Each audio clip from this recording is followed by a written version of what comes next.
بسم اللہ الرحمن الرحیم الحمدللہ رب العالمین والصلاة والسلام علی سید المرسلین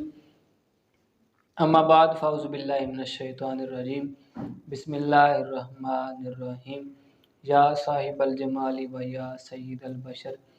من وجہک المنیر لقد نور القمر لا یمکن الثناء کما کان حقہ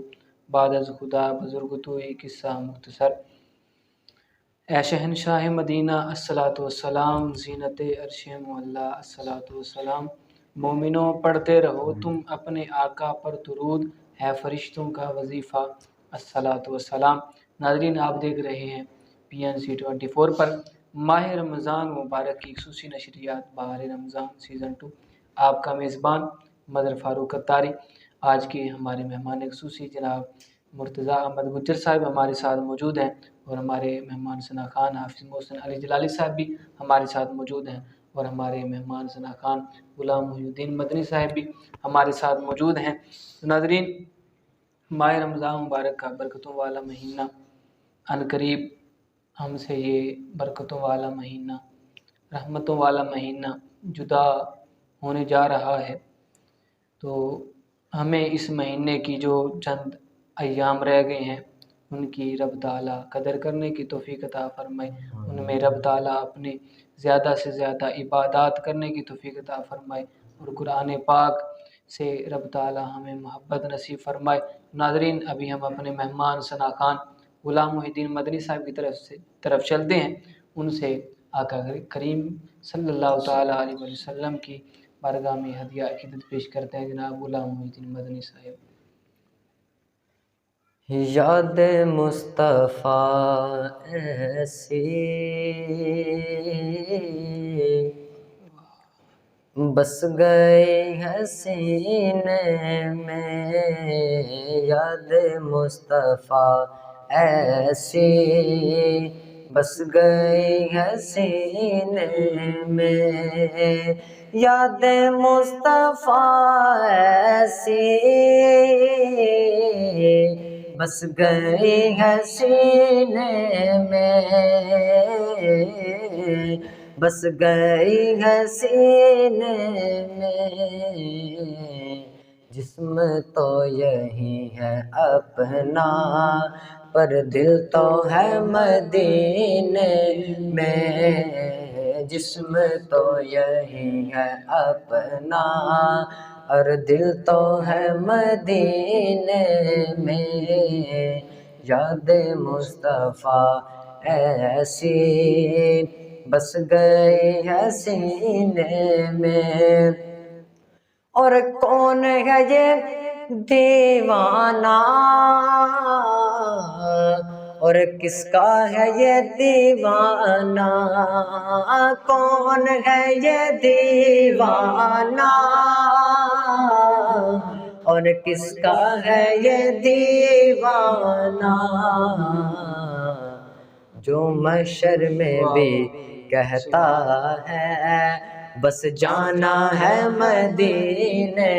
میں، جو محشر میں بھی کہتا ہے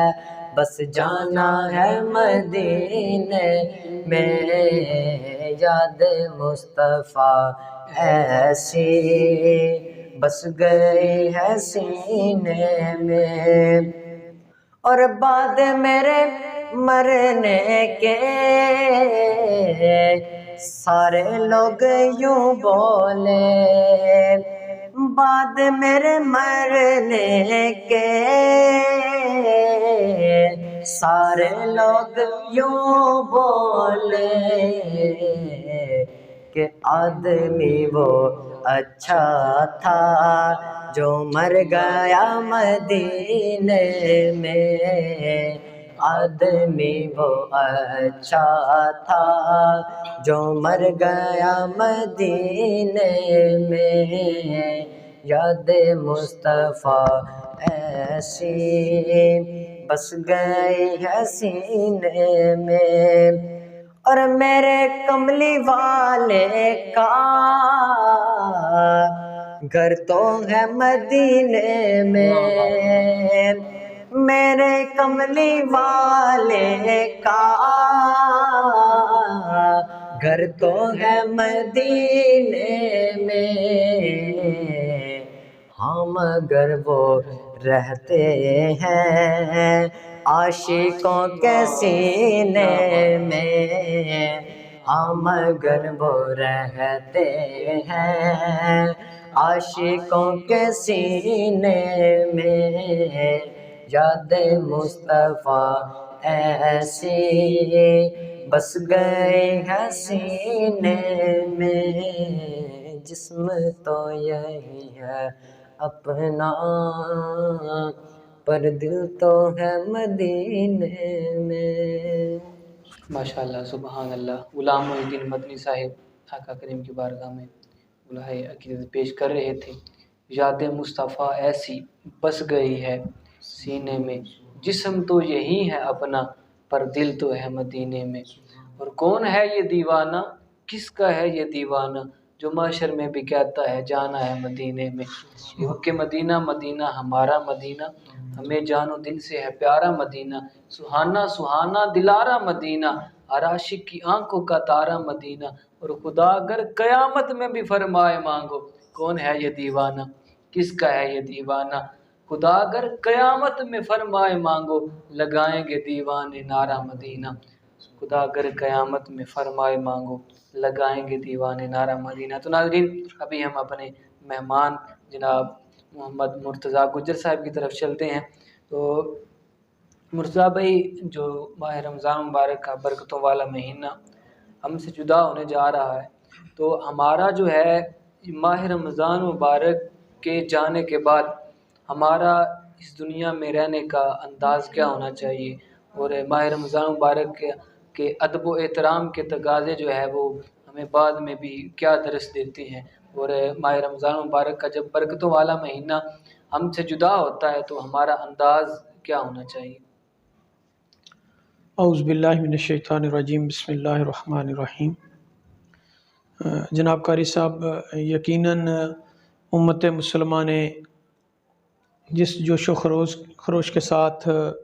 اس ماہ مقدس کو گزارا ہے، تو میں سمجھتا ہوں جہاں پہ پہلا عشرہ رحمت کا، دوسرا مغفرت کا اور تیسرا یہ نجات کا عشرہ تھا، ہم تیسرے عشرے میں داخل ہوئے جاتے ہیں۔ یقین مانے دل خوش ہوتا ہے کہ ہماری مساجد کی رونقیں دوبالا ہو جاتی ہیں رمضان کریم میں، اور ہماری نماز فجر، ہماری نماز ظہر، نماز عصر، مغرب اور عشاء میں لوگوں کی کثرت پائی جاتی ہے۔ تو میرا خیال ہے کہ رب کائنات نے جیسا کہ کہہ دیا ہے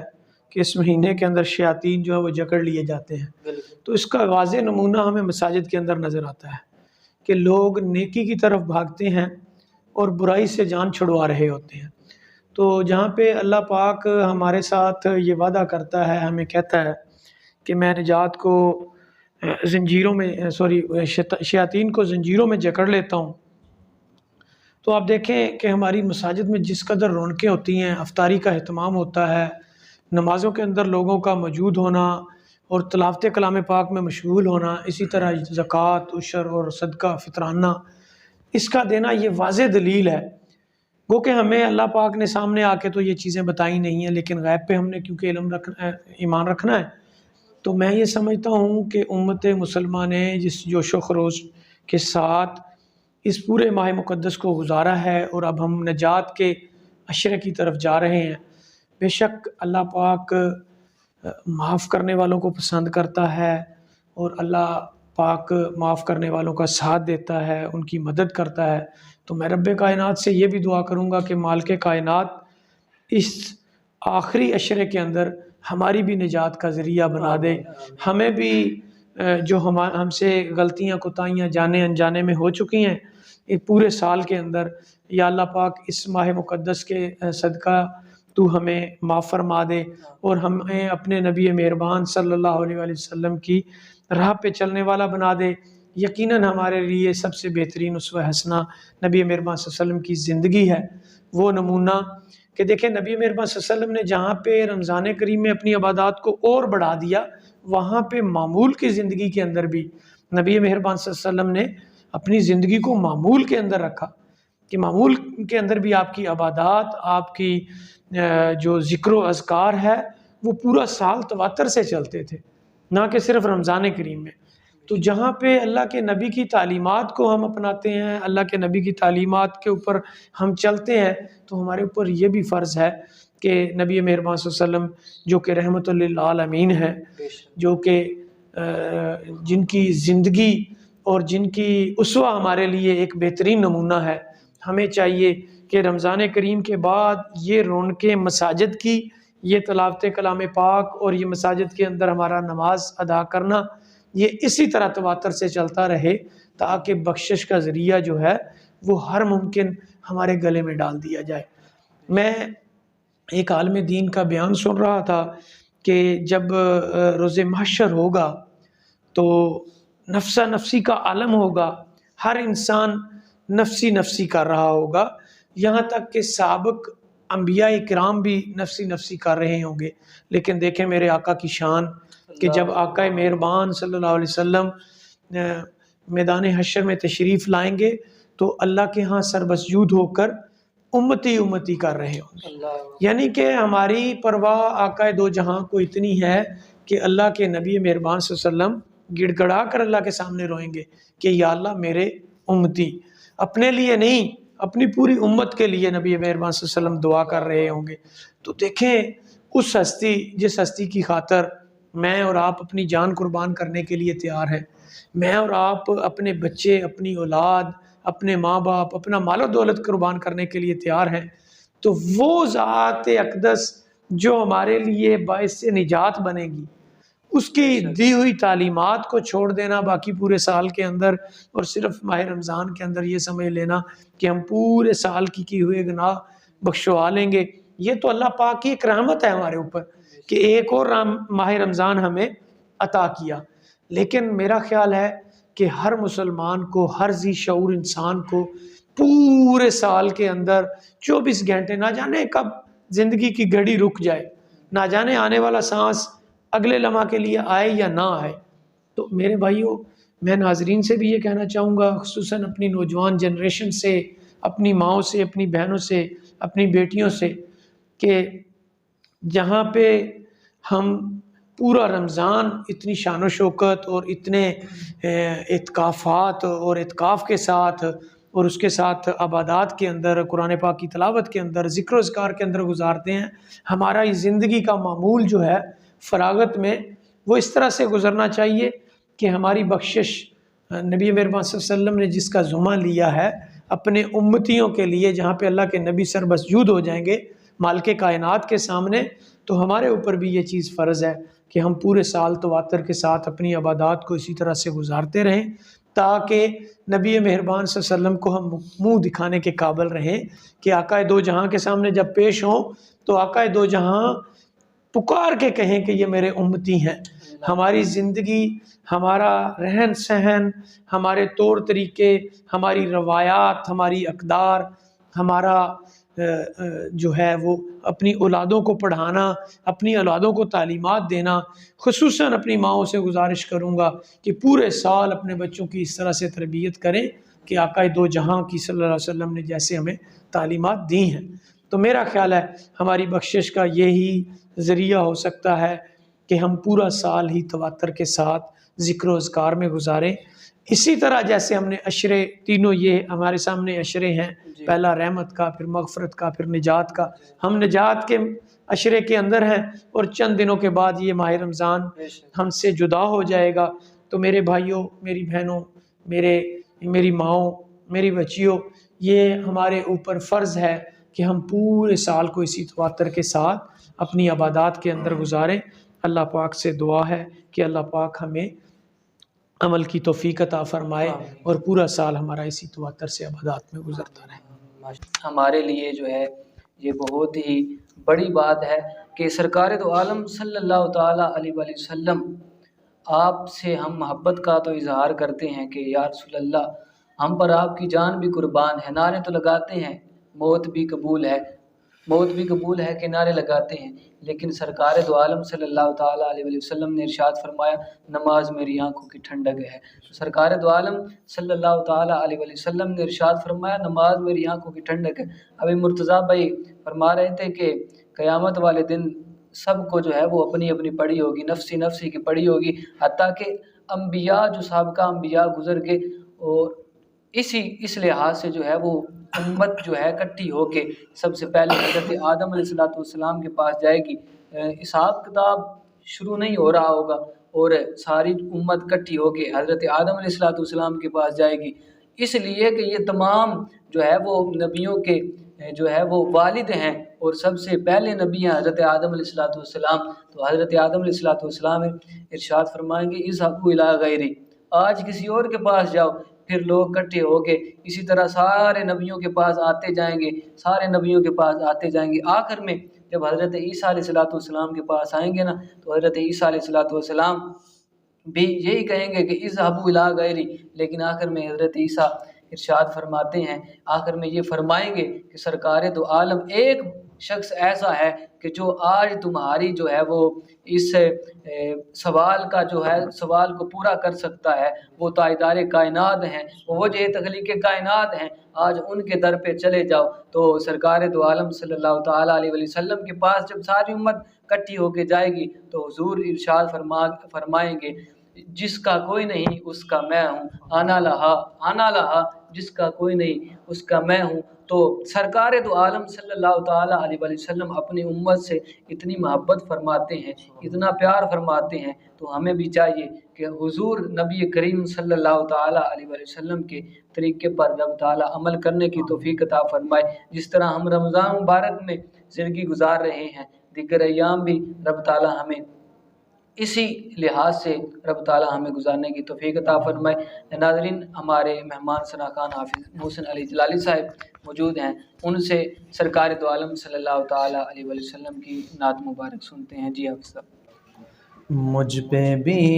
چشم کرم اے میرے آقا کرنا،